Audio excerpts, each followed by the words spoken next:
வங்க கடல் ஆழம் என்ன வல்லவர்கள் கண்டதுண்டு, அன்பு கடல் ஆழம் யாரும் கண்டதில்லையே. என்னுடைய நாயகனே ஊர்வணங்கும் நல்லவனே, உன்னுடைய அன்பு கந்த வானம் எல்லையே. எனக்கென வந்த தேவதையே சரிபாதி நீ அல்லவா.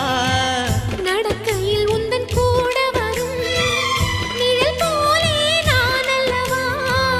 கண்ணன் கொண்ட ராதையர ராமன் கொண்ட சீதையர மடி சேர்ந்த பூரதமே மனதில் வீசும் மாருதமே. நன்றி சொல்ல உனக்கு வார்த்தை இல்லை எனக்கு, நான் தான் மயங்குறேன். என்னுடைய மனச தந்துவிட்ட பிறகும் ஏம்மா கலங்குற.